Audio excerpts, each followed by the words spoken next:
In the year 2000, Blockbuster was the undisputed king of home entertainment. With more than 9,000 stores around the world and millions of customers walking through its doors every week, the company seemed unstoppable. Families spent their Friday nights browsing aisles of movies. The blue and yellow Blockbuster sign had become a part of American culture. Then a small startup walked into Blockbuster's headquarters with an offer. For $50 million, Blockbuster could buy the entire company. Blockbuster executives laughed. They didn't see a threat. They didn't see the future. That startup was Netflix. And the decision to walk away would become one of the most expensive mistakes in business history. This is the story of how Blockbuster ignored Netflix and lost everything. To understand Blockbuster's downfall, you first have to understand just how dominant the company was. Founded in 1985, Blockbuster revolutionized the movie rental business. Before Blockbuster, renting movies often meant visiting small independent stores with limited selections and inconsistent quality. Blockbuster changed that. Their stores were bigger, cleaner, and stocked with thousands of titles. Customers loved the experience. By the late 1990s, Blockbuster had become a giant. The company generated billions of dollars in annual revenue and operated thousands of locations across multiple countries. For many people, a trip to Blockbuster was a weekly tradition. But hidden beneath the company's success was a business model that would eventually become its greatest weakness. One of Blockbuster's most profitable revenue streams wasn't movie rentals. It was late fees. Every year, customers paid hundreds of millions of dollars simply because they forgot to return their movies on time.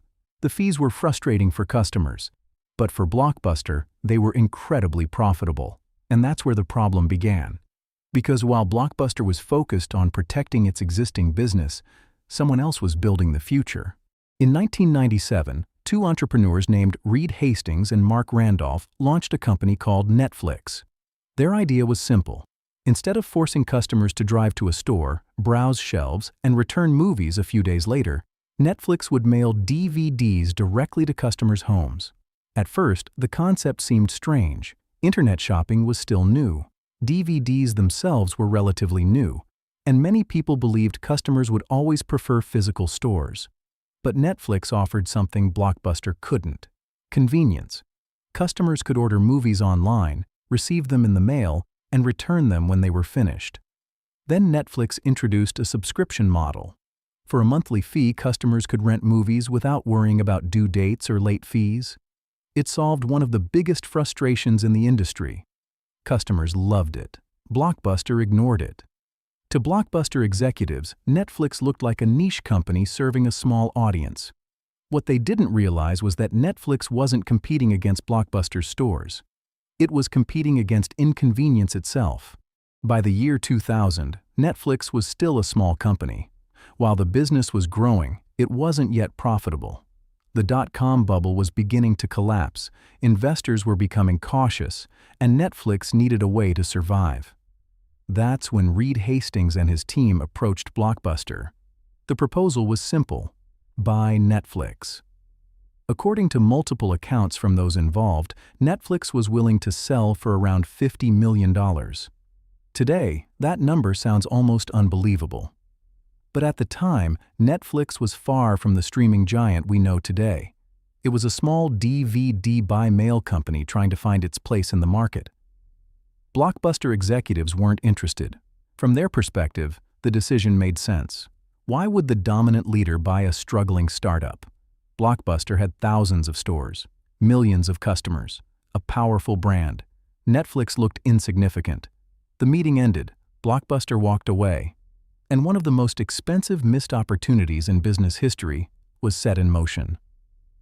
Looking back, it's easy to criticize Blockbuster, but hindsight is always 20/20. At the time, Blockbuster wasn't acting irrationally. The company was protecting a business model that had made it enormously successful. The problem was that success had created blind spots. Late fees generated huge profits. Physical stores dominated the market. Customers still rented DVDs in person. Everything seemed to be working. What Blockbuster failed to understand was that technology was changing customer expectations. People didn't want more rental stores. They wanted convenience. Netflix understood this. Blockbuster didn't.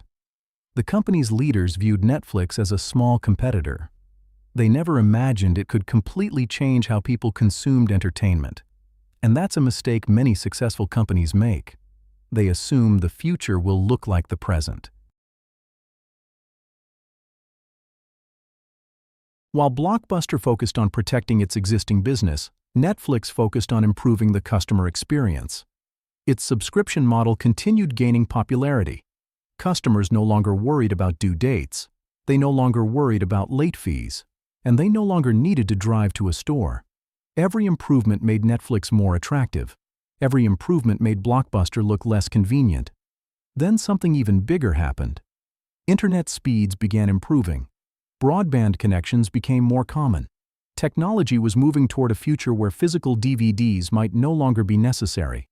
Most companies saw this as a distant possibility. Netflix saw it as an opportunity. Instead of focusing only on DVDs, the company began preparing for streaming.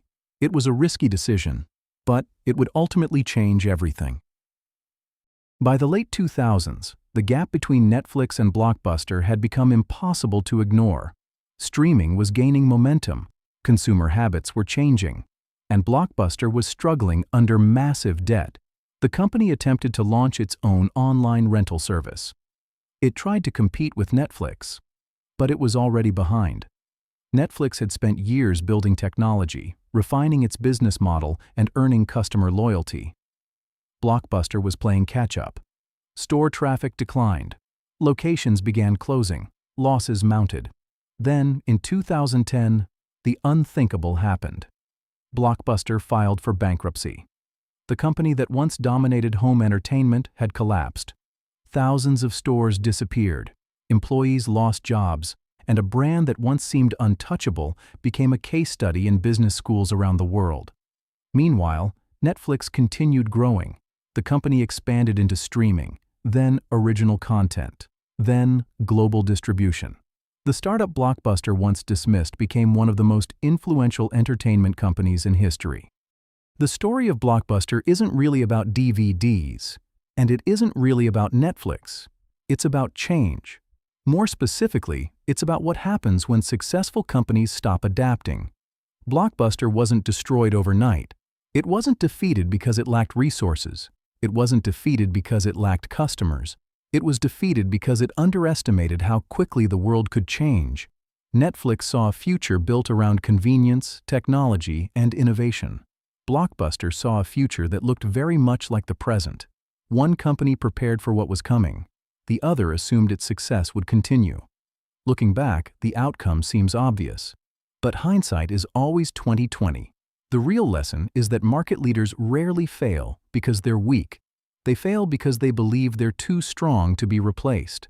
And Blockbuster learned that lesson the hard way. The company had a chance to buy Netflix for $50 million. They said no. And it cost them everything.